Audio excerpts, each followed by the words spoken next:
Good morning and good afternoon to all of you that have logged in. My name is Sudha David-Wilp. I'm with the German Marshall Fund of the United States Berlin office. And on behalf of the two organizations that are cooperating with us today, the American Council on Germany and the Atlantik-Brücke, I'd like to welcome you to today's election readout. A little less than 24 hours after the polls have closed in Germany yesterday. We have three sessions today for all of you. The first session is going to be a very sort of quick session with two experts on the results. We'll unpack the results for you, and hopefully we'll have some time for questions. But if not, there will be ample opportunity to pose questions in the second and third session. The second session is comprised of former politicians who will offer their insight on what happens next in Germany as the policymakers enter coalition talks. And we'll end with a session on Germany's role in the world with two renowned journalists. So let's get started. And as I mentioned, please send your questions to the Q&A box and we'll get to them shortly. I'm very pleased to have two experts to kick things off with. Julia Reuschenbach is a lecturer and political scientist at the Uni Bonn.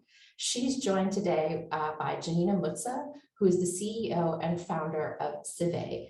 She told me beforehand that it basically combines the word citizen and survey. So we're really glad to have both of you with us. I'm going to just start off with a very general question.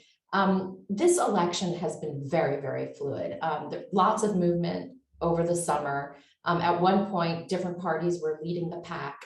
But, you know, in the last 2 weeks or so, the polls sort of tightened and we came up with a result that kind of mirrored the preliminary official results that we now have. Janina, why don't we start with you? Were the polls correct? And what were your initial reactions to the vote yesterday? And were you surprised by anything? Thanks, and thanks for having me. The polls were correct, if one can say so. So, of course, polls are never a prognosis, but polling at the moment they run.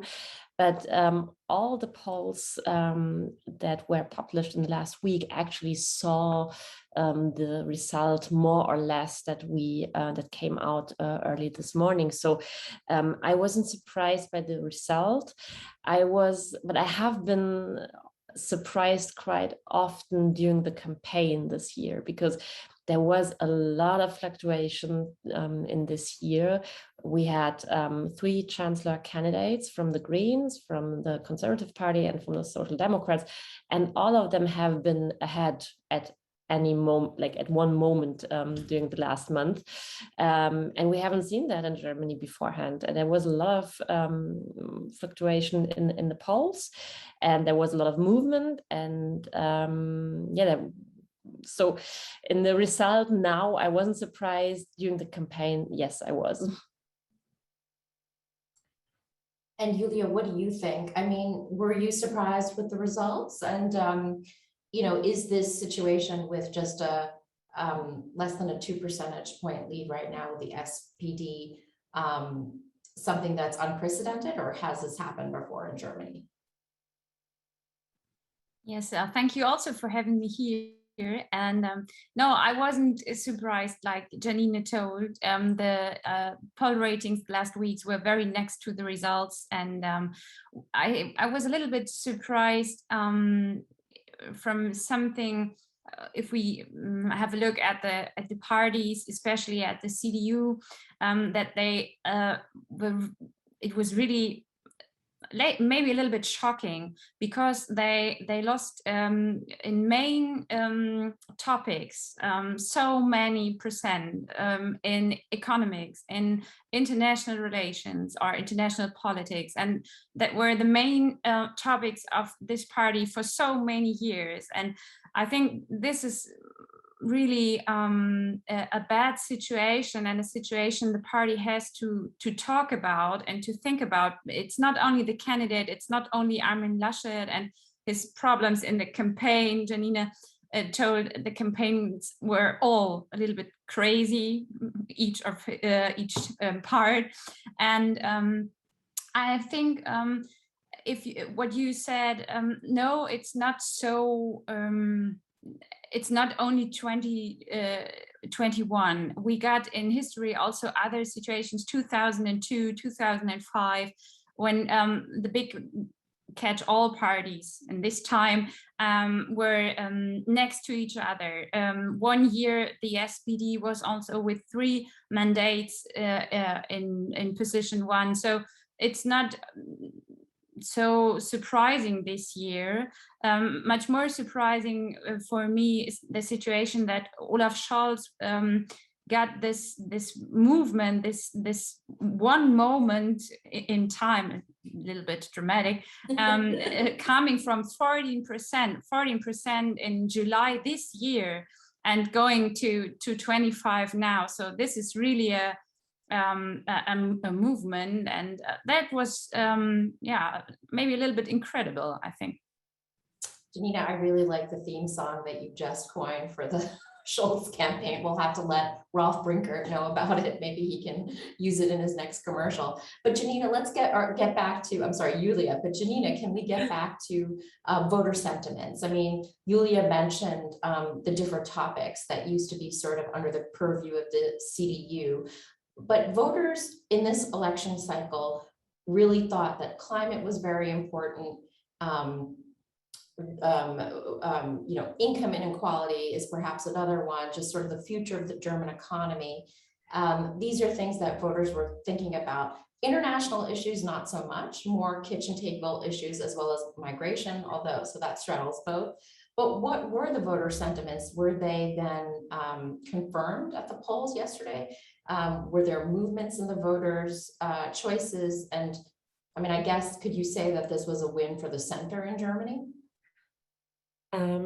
Let's start maybe with a topic. So you're completely right that climate politics and climate change was one of the major topics for the voters. At least they thought at the beginning of the campaigns that this would be the most discussed topic in this year's election campaign. That was the expectation the voters had. They thought it would be climate change, it would be economics and labor, and it would be social security. If you ask voters what's the most important topic for you and what influences your voting decision, it's rather the social security first, so pensions and the social security. It's the economic situation and the climate change. So the climate change really came into the center of German politics. It has been there already before the Corona crisis, before the Corona pandemic. We talked a lot about climate politics, and it disappeared due to the pandemic, but it came back. And at the end of the campaign, 72% of the voters thought that we didn't discuss enough topics in the campaign because we concentrated so much on the candidates. There was so much trouble in nominating a candidate for the Conservative Party, for the CDU, CSU, and there were mistakes in the campaigns of the Greens. They didn't manage, they weren't well prepared, and they had some scandals in the beginning of the campaign. And so all the media focused a lot on these candidates rather than on the topics, and voters were disappointed on that. In the end, what is interesting is that more than 50% of the voters wanted to have a change in politics. In Germany, it doesn't mean that you really want to have something completely new, but it was enough of a CDU-led great coalition. So there had to be a change. And on the other hand, we know Germans, they really also like security and something they can rely on. And it was really interesting because Olaf Scholz has become somehow the figure, the person who could combine that, because in the eyes of the voter, he stands now for the continuation of the Merkel politics. Mm-hmm. So people know him, but they also know that he would do some things differently. And he, in the eyes of the voters, he has the most competencies in all these fields I mentioned before. And And Julia, picking up on where Janina left off about Olaf Scholz, you mentioned like he really, like you said, he had this moment in time, this turnaround, and he actually was able to attract voters from the CDU. Is that because Merkel's leaving the stage? What do you attribute to that? I mean, can you talk a little bit about how the voters drifted away from the CDU? Yes, we heard yesterday that there are 1.3 million voters coming from the CDU to the SPD. That's really much. I think it's because Olaf Scholz, and Janina said it like that, he's also doing politics from the center. He's not the person for radical change. And voters, I think, are hoping that with Olaf Scholz as chancellor, there would be some change, but not a radical one. There would be politics from the center, and also in a style of Angela Merkel, next to the topics. Now, no media and stage and big chancellor moves, just doing politics. I think that sounds easy, but it isn't. And we saw other examples in history, like Gerhard Schröder, who had a very other type of doing politics. So I think Olaf Scholz is trying to, or he tried, his campaign team tried to use this image and to be maybe like a second Merkel, but and it was really clever, because Armin Laschet could not use this narrative. It was not possible for him. He was all of his years doing politics was next to Angela Merkel, especially 2015 migration politics and the discussion about this, and growing up from the AfD. But he is another type of politician. And he's very emotional, for example.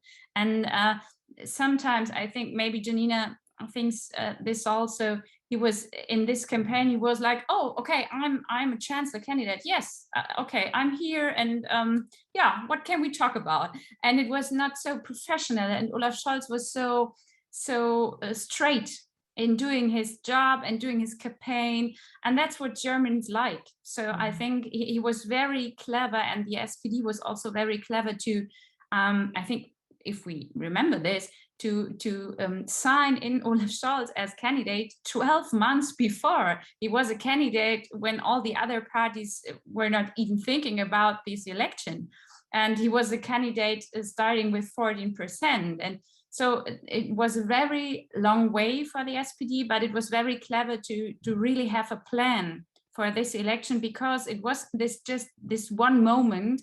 And this they knew this, because this one moment when Angela Merkel will not longer be there as chancellor. So I do want to get to the coalition talks, since we are in that phase already, actually, or will soon embark on that phase. But one more question about sort of the results. There was a wave of protest parties during the tenure of Merkel, or sort of the era of the Grand Coalition, first with the left party that emerged, right? And then during her tenure as well, the growth of the AfD on the right side of the political spectrum. Do you think that these protest parties on the fringes still have potential for growth, or have they sort of hit their ceiling now that younger voters are looking at the FDP and the Greens? Janina, why don't you start? And I'd love to get your thoughts, Julia, as well. I think, first of all, it's good news. It's good news that the parties in the center have had higher values in this election, especially because when we look at the participation rates on these elections, there are a lot of people went out and did their vote.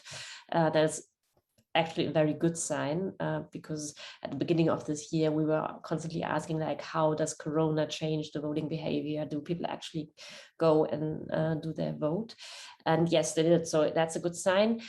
I wouldn't think that the future of the AfD or the Linke would be over. So I think that can change quickly, or it needs to be like a consistent strategy out of coming out of the parties in the center, to fight the parties on the right wing or on the left wing if they want to do so. Julia, do you agree? Has it been a victory for centrist parties in Germany? Yes, I agree. But thinking about the AfD, I think we have to see different things. They got their core voters, and we know this, and they are about 10%, 10, 11, 12 maybe, and they will be there. And that's also the case because the AfD will also be there in this parliament, and maybe also in 4 years, and also in like Berlin, or yesterday Mecklenburg-Vorpommern. But they also when they couldn't call up the protest voters this year like they did before, especially when we are thinking about the election 2017, there was this main topic, migration, and the discussion about this, and also the demonstrations, Merkel muss weg, Merkel has to go, and this was not possible this year. They tried to use Corona and being against Corona politics, like the topic, like migration 2017, but it was not catching voters. So I think they will be there, yes, and it's also, in my opinion, it's a normalization if we have a look in Europe and other countries next to us, that there is a party right from the CDU, from the conservatives. It's not it's not a German problem, I think, but it's we are looking at this more than others, I think, because of our history, and that's clear. But I think they will be there, but more than with core voters, about 10%, than having much more voters. But we will have a look in the future, what will happen. We talked about Afghanistan, migration problems worldwide. And it's possible that there will be a change, and they will get some movement with these topics, and then also get more protest voters maybe in next elections in next years. So, you know, different coalition colors and permutations have been sort of what, you know, a lot of Germany watchers have been thinking about before the polls closed yesterday. And even though the votes have been cast, we still don't necessarily know who is going to be chancellor after Merkel or Merkel's successor. What are your thoughts? Do both Armin Laschet and Olaf Scholz have a mandate to now form a coalition, which looks like it's going to have to take two parties to get a majority together with either the center left or the center right, specifically the Greens and the FDP? Or going back to the dreaded Grand Coalition, which most people don't necessarily foresee. What do you think? Julie, I'll start with you this time, and then we'll go to Janina. Yeah, I think there are just two options, really two options. The first one is the traffic light coalition with the leading Olaf Scholz and becoming chancellor. And for this, I think there are the results are one thing. The other thing are the polls and the poll ratings the last weeks. And also, if we saw that Olaf Scholz gets so many approval ratings for him to become the candidate factor to become the chancellor, and also that voters, or the poll said the SPD has to lead the next federal government. So I think this is the more realistic option today, but who knows what is tomorrow. And the second one is Jamaica, called a Jamaica flag with CDU and CSU, the Greens and the FDP. And I think the results of the CDU-CSU were so dramatic they lost over 16% since 2013.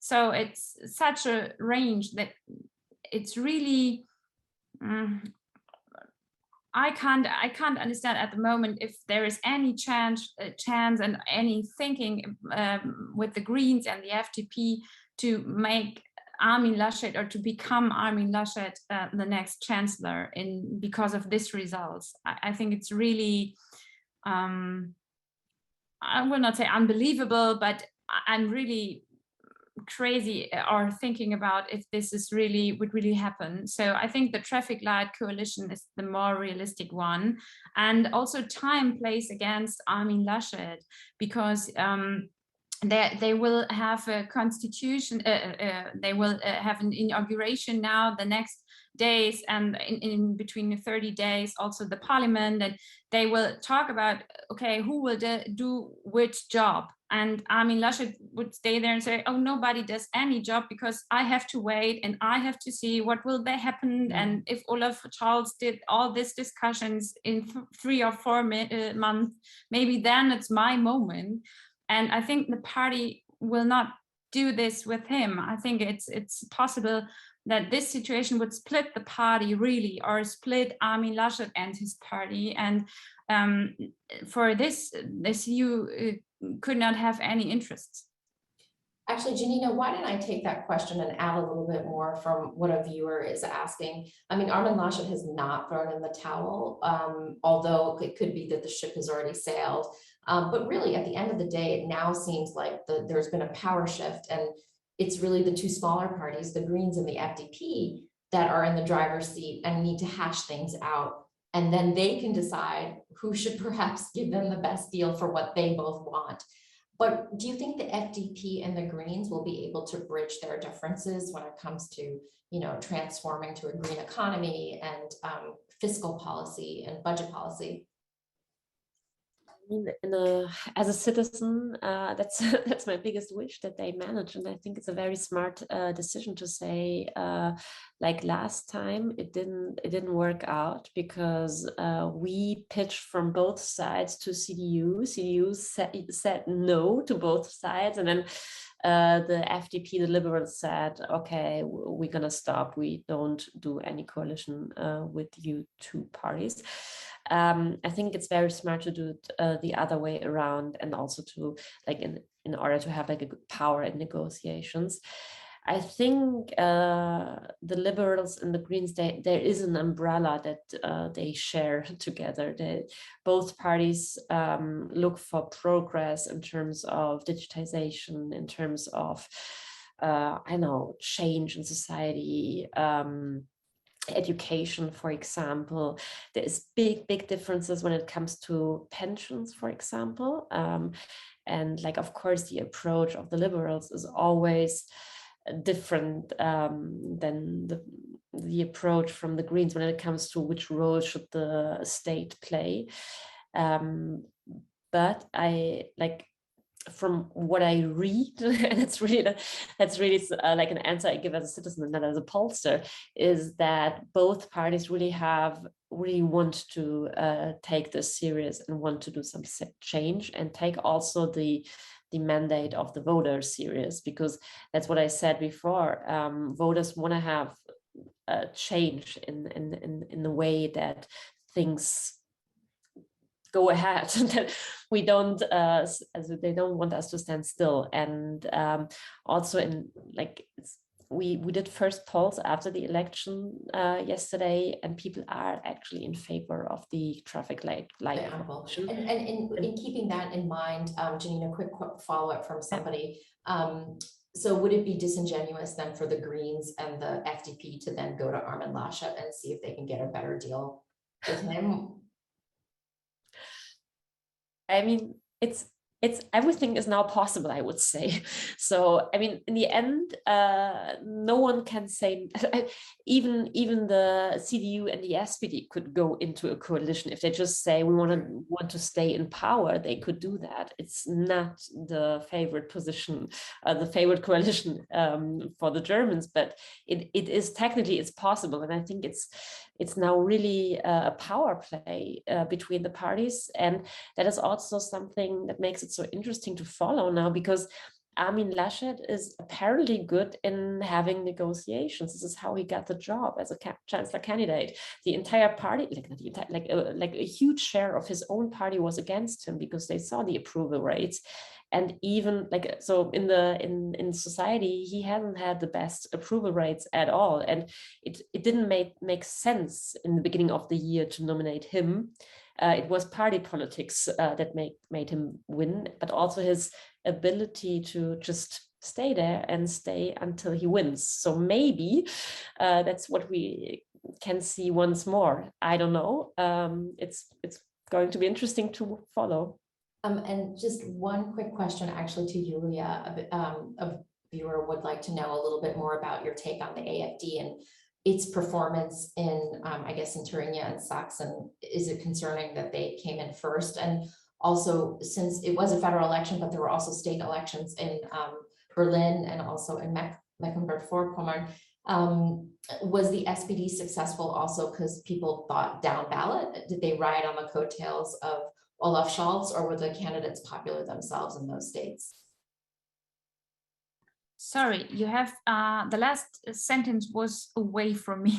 Oh, were Giffey and I guess Manuel Schwesig, were they able to carry their own, or did they benefit from the uptick from Olaf Scholz? So I think they did, but especially Manuela Schwesig in Mecklenburg-Vorpommern did it also on her own. She's very prominent. She's a really leading woman, and like Malu Dreyer also in Rheinland-Pfalz, for example. And so I think it was nice to have the wind of change from Olaf Scholz and this situation in the polls, but it was not so important for her in Mecklenburg-Vorpommern as maybe for Franziska Giffey in Berlin. But the situation in Berlin is very special. I think it's not easy to explain because the coalition from the SPD, the Linke and the Greens is having really special city topics of Berlin. They are talking about mobility, for example, and also affordable housing. Yes, of course. And so I think there was a special situation in Berlin. So I got no information, but maybe Janina has, if the situation, the polls for Olaf Scholz had some effect of this, what happened in Berlin. So maybe Janina, you know something about this. Before we go back to Janina, very quickly, Julia, the AfD in the former East, they're basically the party to reckon with regionally there, right? Yes, at the moment I think so, and it's also a very special situation because yes, they got the first in Thuringia or in Sachsen, but also they were with 20% under 30, and so it was not as good as 2017. Also in Berlin, they lost 7%, and I think maybe it's like I said before, they are there, but at the moment they are not growing. But yes, I think all politicians and especially the CDU has to see what happens in the East in Germany, and they have to ask themselves, what can we do to manage this, to get in touch with the people again and all the non-voters and all the protest voters they are having there. But I think it's not a situation we have to fear about at the moment, because because in sometimes I think we can say it's a regional problem, but I do not like this. I mean, I wish we had more time to get into all the different results and what they mean, but maybe I'll end with one quick question. Do you think we'll have a government before Christmas? Yes or no, Janina and Julia? What do you think? It's the most asked question now on every panel discussion, and I really don't know. To be honest. Fair enough. Julia, what do you think? I think if it would be a traffic light coalition, then we have if it would be a Jamaica one or any other idea we can have, then Mrs. Merkel would do the Christmas words to the New German. Year's Eve address. Yes. Yes. Well, Janina and Julia, thank you so much for your insight. I'm now pleased to hand over the baton to Ambassador John Emerson for our little own Elefantenrunde with Marie-Louise Beck and Sigmar Gabriel and Ruprecht Poland. So thank you both for being with us today, and we will sign off. John, the floor is yours.